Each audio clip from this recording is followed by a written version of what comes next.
Assalamu alaikum, dear students of class 6. I hope you are all fine and also studying at home properly. This is Jannat Miss. Welcome back to the online class. In the previous lecture, I have shown you the uses of the prepositions on, over, above with pictures. I hope you have studied at home with the pictures. So let's start the new lecture. This is lecture 3 on the uses of prepositions. In or into. When something is staying inside of anything and it's not moving, we use the preposition in. যখন কোনো কিছু বা কেউ কিছুর ভেতরে অবস্থান করছে এবং মুভ করছে না, অর্থাৎ সেখানেই অবস্থান করে, সেক্ষেত্রে আমরা ইন ব্যবহার করি। অর্থাৎ ভেতরে অবস্থানের ক্ষেত্রে আমরা in preposition use করি। But if something is going to inside of it from outside, অর্থাৎ বাইরে থেকে যদি কোনো কিছু ভেতরে আসে, তাহলে সেক্ষেত্রে আমরা প্রিপোজিশন into ব্যবহার করি।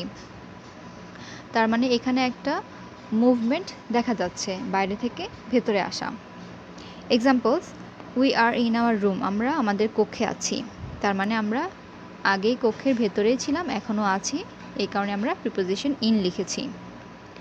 We enter into the room, আমরা কক্ষের ভেতরে প্রবেশ করলাম। তার মানে আমরা কক্ষের বাইরে থেকে ভেতরে আসছি, এই কারণে আমরা প্রিপোজিশন ইনটু ব্যবহার করেছি। ইনসাইড অর আউটসাইড, ইনসাইড অর্থ ভেতরে, means inner part of something, same as the preposition in. Inside এবং ইন দুটো প্রিপোজিশনের অর্থই একই, ভেতরে। তবে ইনসাইড লিখতে গেলে আমরা যখন নাউন লিখি, এই যে এখানের উদাহরণটির ক্ষেত্রে কখনো কখনো ইনসাইড অফ লিখতে পারি আমরা, বিশেষ করে প্রোনাউন লিখলে inside of us, inside of me, inside of every man, এভাবে লিখতে গেলে অনেক সময় অফ প্রিপোজিশনটি মাঝখানে লিখতে হয়। কিন্তু ইনের ক্ষেত্রে এটি লিখতে হয় না। ইন আস, ইন মি, অর্থাৎ আমার ভেতরে বা আমার মধ্যে বোঝাতে তুমি সরাসরি ইন লিখতে পারবে। তবে ইনসাইড লিখতে গেলে এরপরে অফ প্রিপোজিশন ইউজ করতে হয়, এরপর প্রোনাউনটি লিখতে হয়। আউটসাইড অর্থ ভেতরে, is also same as out, অর্থাৎ প্রিপোজিশন আউট এবং আউটসাইডের অর্থ একই রকম। এক্সাম্পলস লক্ষ্য করলে, you are staying in or inside the room, আমরা কক্ষের ভেতরে অবস্থান করছি। Number 2, inside the house we found a box, বাড়ির ভেতরে আমরা একটি বক্স খুঁজে পেলাম। তাহলে inside the house we found a box, we found a box inside the house, তোমরা কিন্তু এভাবে লিখতে পারবে। Number 3, inside of us there is a loving soul, আমাদের প্রত্যেকের ভেতরে একটি কোমল মন আছে। এখানে সফট ইউজ করলাম না, লাভিংটা খুব ভালো লাগছিল তাই। There is a loving soul inside of us, তোমরা এভাবেও কিন্তু লিখতে পারবে। লক্ষ্য করো এখানে ইনসাইড আসও লেখা যায়, তবে ইনসাইড অফটি সবচেয়ে সুন্দর শোনা যায়, এই কারণে আমরা ইনসাইড অফ লিখে তারপর এখানে প্রোনাউনটি ব্যবহার করেছি, আস, আমাদের। ওকে, দেন আউটসাইড অথবা out, the outer side or surface of something, কোনো কিছু বাইরের দিক অথবা সারফেস হচ্ছে তোমার কোনো কিছুর তল, বাইরের তল, পৃষ্ঠতল বোঝায়, অর্থাৎ বাইরের দিকটি আর কিছু নয়। Examples, I walked around the outside of the building, আমি ভবনের বাইরে চারপাশে হাঁটলাম। তাহলে ভবনটির কোথায়? ভবনটির বাইরে, আউটসাইড অফ দ্য বিল্ডিং। এখানে যদি তোমরা আউট ইউজ করতে তাহলে সেন্টেন্সটি কেমন শোনাতো একটু বলছি। I walked around the out of the building, এখানে আসলে শুনতে খুব একটা ভালো লাগতো না, তাই সেখানে আউটসাইডটা আবার খুব অ্যাপ্রোপ্রিয়েট হতো। যদিও আউট এবং আউটসাইড দুটোর অর্থই সেম, তারপরও আউটসাইড লিখলে একটু সুন্দর শোনা যায়। Then number 2, outside of this boundary no one can go, এই সীমানার বাইরে কেউ যেতে পারে না। তাহলে এই সীমানার বাইরে, আউটসাইড। এখানে তোমরা দেখো আমরা কিন্তু আরেকটা প্রিপোজিশনে লিখেছি অফ, আগেও তোমাদেরকে বলেছি ইনসাইডের সাথে অফ প্রিপোজিশন ব্যবহার করা যায়। অফ প্রিপোজিশনটির ব্যবহার তোমাদেরকে ক্লাসে আমি বলেছিলাম। অফের অর্থটি আসলে কোনো কিছুর সাথে সম্পর্ক নির্দেশ করে, যেমন এর অর্থ প্রকাশ করে এর তোমাদেরকে বলেছিলাম আমি। বাউন্ডারি হচ্ছে সীমানা, আর এখানে দেখো আমরা সীমানার লিখেছি, এখানে একটা ইউজ করেছি, অর্থাৎ সীমানা এর। এই যে আমরা এর বলছি এই কারণেই আমরা প্রিপোজিশন অফ লিখি। এখানেও আমাদের লিখেছি, যদিও আমাদের লিখতে অলরেডি এখানে এই শব্দটার সাথে থাকে, এর থাকে, কিন্তু তারপর ইনসাইড হওয়ার কারণে এখানে অফ লিখি, আবার এখানেও আউটসাইড অফ হওয়ার কারণেও আমরা লিখতে পারি বাংলায়। বাউন্ডারি বাইরে, অর্থাৎ সীমানার বাইরে। Out of, the outside of something. Out অফও আসলে ভেতর থেকে বাইরে যাওয়া। যেমন এটা এখানে যদি তোমরা এই ছবিটি লক্ষ্য করো দেখতে পাবে আউট অফ দ্য বক্স, অর্থাৎ বক্সের ভেতর থেকে বাইরের দিকে বলটি যাচ্ছে। আবার এই ছবিটিতে ইনটু দ্য বক্স, বলটি বাইরে থেকে বক্সের ভেতরে আসছে, তার মানে এখানে মুভিং অবস্থায় আছে, তার মানে এইটা হচ্ছে প্রিপোজিশন অফ মুভমেন্ট। এখানেও ভেতর থেকে বাইরে যাচ্ছে বলটি। সো আউট অফটা একটু দেখে নেই। I kept the ball out of the box. আমি বলটি বক্সের বাইরে রাখলাম। তার মানে বলটি কিন্তু মুভ করে যাচ্ছে। কোথা থেকে কোথায় যাচ্ছে? বক্স থেকে বলটি বাইরে চলে যাচ্ছে। তাহলে এখানে আমরা প্রিপোজিশন আউট অফ লিখতে পারি। যদি আউট লিখতাম I kept the ball out the box, তাহলে এটি সুন্দর হতো না। এই কারণে আমরা সাধারণত আউটের পরে অফ প্রিপোজিশন ব্যবহার করে থাকি, এবং তোমরা দুটো প্রিপোজিশনই একসাথেই ব্যবহার করতে পারবে। আউট অফ, এটা তোমরা মেমোরাইজ করে ফেলবে অবশ্যই। আউট অফ অর্থ বাইরে। I kept the ball out of the box. Then number 2, outside the town অথবা out of the town there is a mosque. এখানে both are correct. আমরা অনেক সময় আউটসাইডের পরে অফ না লিখলেও পারি। এই যে সরাসরি নাম্বার 2 এক্সাম্পলটিতে দেখতে পাচ্ছ, এখানে সরাসরি আউটসাইড দ্য টাউন আর outside of the town both are correct, দুটোই হয়। ওকে, আউট অফ দ্য টাউনও লিখেছি। আউট দ্য টাউন কখনোই হবে না, but out of the town সবসময় হবে। আউটসাইডের সাথে তুমি এখানে ইচ্ছে করলে প্রিপোজিশন অফ ব্যবহার করতে পারো, এবং প্রিপোজিশন অফ ছাড়াও লিখতে পারো আউটসাইডের সাথে। আর আউট অফের সাথে আউট দ্য টাউন লেখা যায় না, এখানে আউট অফই তোমাদেরকে লিখতে হবে।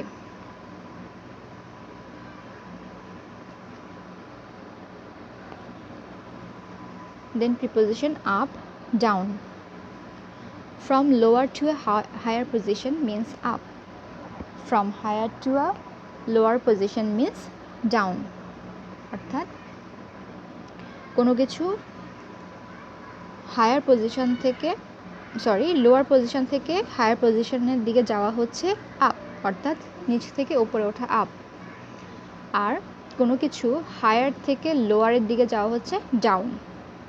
যেমন এক্সাম্পল আমরা প্রায় ইউজ করে থাকি ক্লাসে, যখন আমরা টিচাররা প্রবেশ করি, তোমরা আমাদের সাথে সালাম বিনিময় করো এবং তখন সাথে সাথে তোমরা উঠেও দাঁড়াও, সম্মান প্রদর্শন করে উঠে দাঁড়াও। তো এখানে এটাকে বলা হয় স্ট্যান্ড আপ, সবাই উঠে দাঁড়ায়, তার মানে স্ট্যান্ড আপ, উঠে দাঁড়াও। তার মানে তোমরা দেখো, তোমরা বসা অবস্থায় ছিলে, নিচ দিকে ছিলে, নিচ থেকে উপরে উঠে গেলে, দাঁড়িয়ে গেলে সোজা, তাহলে এখানে এই প্রিপোজিশনটি এভাবে ব্যবহার করা হয়, আপ, দাঁড়ানো। আসলে আপ অর্থ উপরে, তো এখানে মুভিং অবস্থায় আছে, নিচ থেকে উপরে দাঁড়িয়ে যাও, ওই পজিশনে থেকেই। Then she is up the stairs, সে সিঁড়ি ঘরের ওপরে। She is up the stairs হচ্ছে সে আসলে উপরে আছে, স্টেয়ার আমরা জানি সিঁড়ি, তার মানে যখন তুমি নিচ থেকে তাকে দেখতে পাচ্ছ, সে কোথায় অবস্থান করছে, সে একটু উপরে অবস্থান করছে। এখানে কিন্তু she is above the stairs বা she is on the stairs, over the stairs, এর মধ্যে she is on the stairs লিখতে পারো, কারণ সে কিন্তু সিঁড়ির ওপরে স্থির আছে, সেটাও হবে, এবং এখানে আপও লিখতে পারবে। ওকে, she is up the stairs. Then number 3, the village is further up the valley. গ্রামটি দূরে উপত্যকার উপরে অবস্থিত। ফার্দার অর্থ দূরে, আপ দ্য ভ্যালি আসলে ভ্যালির অবস্থানটি নির্দেশ করছে। এই ভ্যালিটি কোথায়? উপরে, তার মানে তুমি নিচে অবস্থান করছো এবং সেখান থেকে উপত্যকাটির অবস্থান দেখাচ্ছ, সেটি আছে উপরে। Then the stone rolled down the hill, পাথরটি পাহাড়ের নিচে গড়িয়ে পড়ল। এটাও কিন্তু এই স্টোনটি, পাথরটি উপর থেকে নিচ দিয়ে গড়িয়ে পড়ল, নিচ দিকে যেহেতু গড়িয়ে পড়েছে তাই এখানে আমরা ডাউন লিখি। রোল ডাউন অর্থাৎ নিচে গড়িয়ে পড়া, আর এখানে ডাউন দ্য হিল তার মানে হিল থেকে সেটি কোথায় পড়ছে? নিচের দিকে যাচ্ছে, তাই এখানে প্রিপোজিশন ডাউন ব্যবহার করা হয়েছে। ডাউন অর্থ নিচে। দেন আরেকটি ডাউন আছে last, number 5। Number 5 sit down অর্থাৎ বসে পড়ো।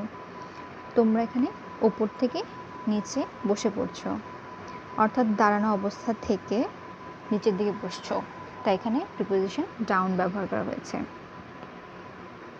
Number 6 our house is down the hill, আমাদের বাড়ি পাহাড়ের নিচে অবস্থিত, অর্থাৎ ওপর থেকে নিচের দিকে হিলটি আসছে।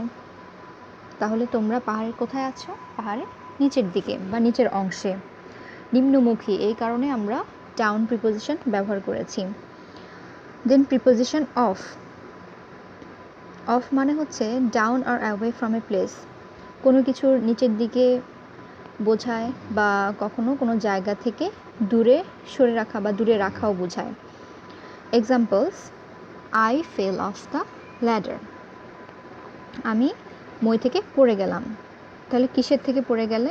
মই থেকে, উপর থেকে তুমি নিচে পড়ে যাচ্ছ, তার মানে ল্যাডার থেকে দূরে সরে যাচ্ছ, এই কারণে প্রিপোজিশন অফ ব্যবহার করা হয়েছে। Number 2 the building is of the main road, ভবনটি মূল রাস্তা থেকে অল্প দূরে। তার মানে দেখো, মেইন রাস্তা থেকে অর্থাৎ মেইন রোড থেকে যেহেতু দূরে অবস্থিত, অল্প একটু দূরে, তাই এখানে আমরা অফ লিখতে পারি, is of the main road. কখনো কখনো অন অফ, আমরা জানি অন হচ্ছে স্টার্ট করা অর্থে ব্যবহার করা হয়, আবার অফ হচ্ছে কোনো কিছু বন্ধ রাখা অর্থেও ব্যবহার করি। এই দুটো ব্যবহার তোমরা ক্লাসে শিখেছো। Turn on the fan, turn off the light, এভাবে তোমরা শিখেছো। সুইচটি বন্ধ করো অথবা সুইচটি চালু করো, অন অফ। আর এখানে পুট অফ অথবা অন দ্য ড্রেস, পোশাকটি খুলে রাখো। পুট অফ হলে খুলে রাখা, পুট অন হলে হচ্ছে পরিধান করা। তাহলে এই অফ আর অনের ব্যবহারটা তোমরা আরেকটা ব্যবহার দেখে নিলে। দেন অন টু, অন টু হচ্ছে মুভমেন্ট বোঝায়, এটা আসলে অনেরই সেম অ্যাজ দ্য অন, অর্থাৎ অন প্রিপোজিশনের মতোই এর ব্যবহার, তবে এখানে মুভমেন্ট বোঝাবে। অর্থাৎ অন যেমনটা স্থির থাকতো, there is a book on the table, টেবিলের ওপর বইটি স্থির অবস্থায় থাকতো, মুভ করতো না, কিন্তু এখানে আমরা যখন অন টু ইউজ করব তাহলে কোনো কিছু একটা কোথাও থেকে কোনো কিছুর উপরে যাচ্ছে, উপরে অবস্থান করছে, এরকম বোঝালে আমরা অন টু ব্যবহার করব। Movement on or to a particular position, same as on but a state of moving. এক্সাম্পলসটা লক্ষ্য করো, move the books on to the second shelf, বইগুলো দ্বিতীয় তাকের ওপর রাখো। তার মানে তুমি বইগুলো কোথাও থেকে এনে সেগুলো উপরের দিকে রাখছো, উপরের দিকে প্লেস করছো। তাহলে এভাবেই তোমরা অন টু প্রিপোজিশন ইউজ করতে পারো। Move the books on to the second shelf, তার মানে এখান কোথাও থেকে সেটা সেলফের ওপরে যাচ্ছে, অন টু মুভিং অবস্থায় আছে। Then number 2 she stepped down from the train on to the platform, সে ট্রেন থেকে নেমে প্ল্যাটফর্মের ওপর দাঁড়ালো। তার মানে এখানে লক্ষ্য করো, আমরা ফ্রম ব্যবহার করেছি কেন? ট্রেন থেকে, তার মানে কোথাও থেকে ইউজ করলে আমরা সেখানে ফ্রম লিখছি। আবার ডাউন, যেহেতু ট্রেনটি একটু উঁচুতে থাকে এবং যখন আমরা প্ল্যাটফর্মে নামি তখন আমরা ডাউন ব্যবহার করি। সো এখানে stepped down from the train, say train থেকে নেমে দাঁড়ালো। অন টু দ্য প্ল্যাটফর্ম, কিসের ওপর দাঁড়ালো? সে প্ল্যাটফর্মের ওপরে অর্থাৎ মঞ্চের ওপরে।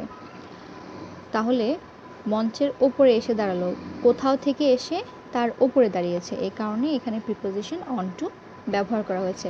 তোমরা এখানে অন দ্য প্ল্যাটফর্মও লিখতে পারতে, she stepped down from the train on the platform. তবে যেহেতু অন ইউজ করলে সেটা মুভমেন্ট বোঝায় না, তাই এখানে অন টু প্রিপোজিশন ব্যবহার করা হয়েছে।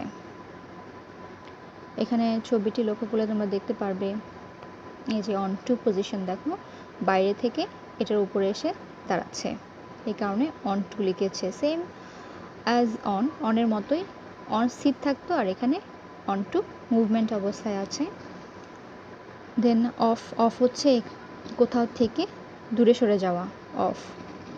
দেন away from also, away as the same as the from, দূরে চলে যাওয়া, এখান থেকে ওখানে চলে গেছে বলটি, লক্ষ্য করলে দেখতে পাবে।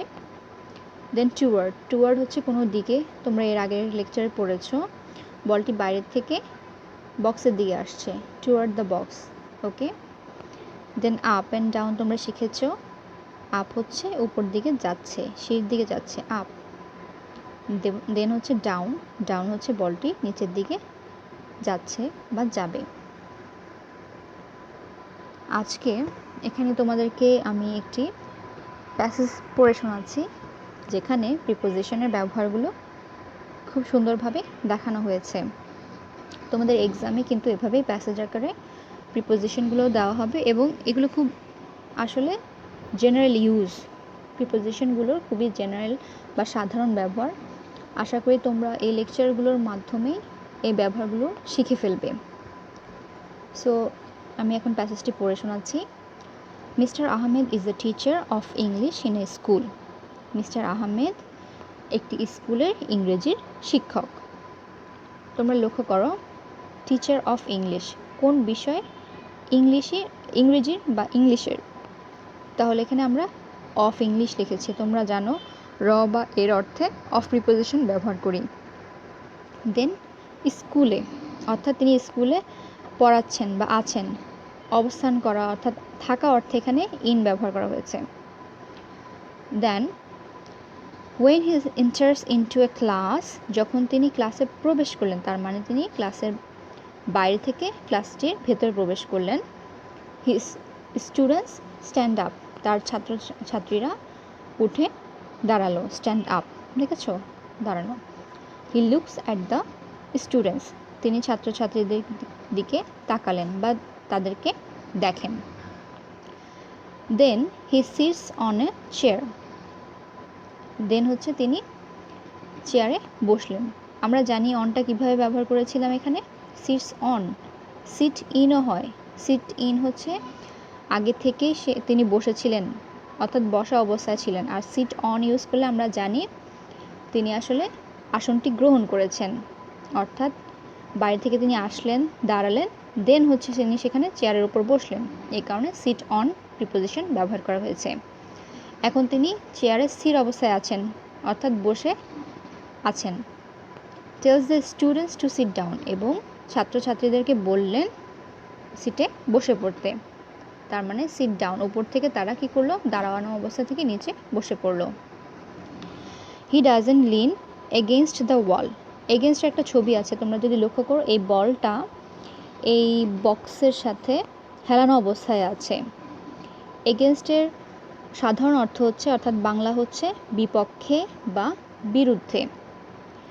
এই যে দেয়াল ঘেঁষে থাকা, অর্থাৎ দেয়ালের বিপরীতে থাকা, এটাই হচ্ছে তোমার এগেনস্ট, কোনো কিছুর বিপরীতে থাকা, বিরুদ্ধে থাকা বা বিপক্ষে থাকা। তাহলে he doesn't lean against the wall, তিনি লিন অর্থ হেলানো, তিনি দেয়ালের গায়ে হেলান দিয়ে থাকেন না। অর্থাৎ আমরা অনেক সময় দেখি আমরা দেয়ালে পিঠ রেখে দাঁড়াই, তো ওটাও ওই পজিশনটাও আসলে কি হয়, তুমি দেয়ালের এগেনস্টে দাঁড়াচ্ছ, অর্থাৎ দেয়ালের বিপরীতে দাঁড়াচ্ছ। তাহলে এগেনস্টের ব্যবহারটা তোমরা বুঝে নিলে। He keeps his feet under the table, আন্ডারের ব্যবহার আমরা এখনও পড়িনি, তবে নেক্সট লেকচারে ইনশাল্লাহ পড়ব। কোনো তল বরাবর নিচে কোনো কিছু রাখলে সেটা হয় আন্ডার, তলে স্পর্শ করে নিচে থাকলে সেটা হয় আন্ডার। যেমন টেবিলটা ছিল এখানে তল বা সারফেস, আর এটা নিচেই ছিল তার ফিট, তাহলে এখানে আন্ডারটা আন্ডার প্রিপোজিশন ইউজ করবে। He keeps his feet under the table, তিনি টেবিলের নিচে তার পাগুলো রাখেন। He puts his spectacles on the table, তিনি টেবিলের উপর কী করেন? তার চশমাগুলো রাখছেন বা রাখেন। হি keeps his bag beside the chair. তিনি চেয়ারের পাশে তার ব্যাগটি রাখেন। বিসাইড অর্থ হচ্ছে পাশে। তাহলে তোমরা এটাও শিখে ফেললে, চেয়ার আর চেয়ারের সাথে বা পাশে রাখাই হচ্ছে beside. He doesn't care the fan that moves over his head. এখানে ওভারের নিচে আন্ডারলাইন হবে, এখানে ওভারের নিচে আন্ডারলাইন হবে ওভার হিজ হেড। তার মানে তার মাথার উপর একটি কি ঘুরছে? ফ্যান ঘুরছে। He is very sincere to his profession. তিনি তার পেশার প্রতি খুবই আন্তরিক। আমরা জানি কোনো কিছুর প্রতি বা দিকে বোঝালে সেখানে আমরা টু ইউজ করি। তো এখানে প্রিপোজিশন টু ব্যবহার করা হয়েছে তার পেশার প্রতি। তার কি রয়েছে? অনেক আন্তরিকতা রয়েছে, এই কারণে এখানে প্রিপোজিশন টু ব্যবহার করা হয়েছে। He doesn't put off any work for tomorrow. তিনি কোনো কাজই আগামীকালের জন্য অর্থাৎ পরে করব এটা ভেবে রেখে দেন না, অথবা আগামীকালের জন্য তুলে রাখেন না। তাহলে এখানে লক্ষ্য করেছ পুট অফ, আমরা একটু আগে পুট অফ অন এবং অন দ্য ড্রেস দেখেছিলাম, পোশাকটি খুলে রাখো অথবা পরিধান করতে। এখানে পুট অফ অর্থ হচ্ছে তুলে রাখা, তুলে রাখেন না। He leads a very simple life. তিনি খুবই সরল জীবনযাপন করেন। He is careful about his students future. তিনি তার ছাত্রছাত্রীদের ভবিষ্যৎ নিয়ে খুবই যত্নশীল। তার মানে অ্যাবাউট হচ্ছে কোনো কিছু নিয়ে, সম্পর্কে। About his students future. He is popular with his students. তিনি তার ছাত্রছাত্রীদের মধ্যে খুবই জনপ্রিয়। আসলে এখানে উইথ অর্থ এমনিতে জেনারেল অর্থ হচ্ছে সাথে। তো এখানে তুমি যদি লিখো তিনি তার ছাত্রছাত্রীদের সাথে খুবই জনপ্রিয়, আক্ষরিক অর্থে লিখলে বাংলা অনুবাদটি সুন্দর হয় না। এই কারণেই আমরা এখানে ইউথ পপুলারের সাথে উইথ লিখব, কারণ এটা হচ্ছে অ্যাপ্রোপ্রিয়েট।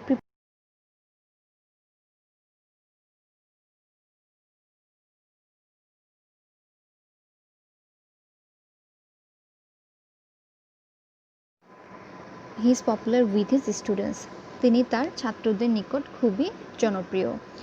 যদিও উইথের অর্থ হচ্ছে সাথে, তো এখানে তোমরা কাছে অর্থেও বলতে পারবে। পপুলার উইথ কাদের নিকট বা কাদের কাছে? ছাত্রছাত্রীদের কাছে। তাহলে ছাত্রছাত্রীদের কাছে তিনি খুবই জনপ্রিয়। He is also popular among his colleagues. আমরা জানি অ্যামাংয়ের অর্থ হচ্ছে অনেকের মধ্যে একজন, তাহলে কলিগস হচ্ছে অনেক, আর এর মধ্যে একজন বোঝাতেই হচ্ছে অ্যামাং, প্রিপোজিশন অ্যামাং। তাহলে তোমরা প্রিপোজিশন অ্যামাং এভাবে ব্যবহার করবে। দেন হচ্ছে he doesn't make any difference between good and bad students. তিনি ভালো এবং খারাপ ছাত্রের মধ্যে কোনো পার্থক্য করেন না। তাহলে বিটুইন অর্থ হচ্ছে দুয়ের মধ্যে একজন। এখানে দুটো হচ্ছে কি জিনিস? একটা হচ্ছে গুড, একটা হচ্ছে ব্যাড। তাহলে এই দুয়ের মধ্যে যিনি পার্থক্য করেন না, দুটো বোঝাতে এখানে বিটুইন ব্যবহার করা হয়েছে। His name and fame has spread through out the country. তার নাম এবং খ্যাতি সারা দেশ জুড়ে বা সমগ্র দেশ জুড়ে ছড়িয়ে পড়েছে। থ্রু আউট মানে হচ্ছে সমগ্র ক্ষেত্র জুড়ে ছড়িয়ে পড়া, ব্যাপ্তি বা ছড়ানো অর্থে ব্যবহার করা হয়। যেহেতু সমগ্র ক্ষেত্রে ছড়িয়ে থাকা, তাহলে ক্ষেত্রটি কি? এখানে ক্ষেত্রটি হচ্ছে কান্ট্রি বা দেশ। তাহলে সমগ্র দেশ জুড়ে তার নাম এবং খ্যাতি ছড়িয়ে পড়েছে। তো থ্রু আউট তোমরা মেমোরাইজ করে ফেলবে, সমগ্র স্থান জুড়ে বা ক্ষেত্র জুড়ে বোঝানো হয়। So that's all for today. আজকে তোমাদের জন্য এতটুকুই রইল। তোমরা এই প্যাসেজটি আবারও তোমাদের হোমওয়ার্ক কপিতে লিখে রাখবে এবং এই প্রিপোজিশনগুলোর ব্যবহারটা প্র্যাকটিস করে নেবে। সাথে আমার আগের যে লেকচারগুলোর প্রিপোজিশনগুলো দিয়েছিলাম সেগুলো প্র্যাকটিস করবে। ছবির সাথে মিলিয়ে প্রতিদিনই দেখবে। ইনশাল্লাহ তোমরা এভাবেই প্রিপোজিশনগুলো বুঝতে বা আয়ত্ত করে ফেলতে পারবে। সো তোমরা ভালো থাকো, সবাই সুস্থ থাকো। আল্লাহ হাফেজ।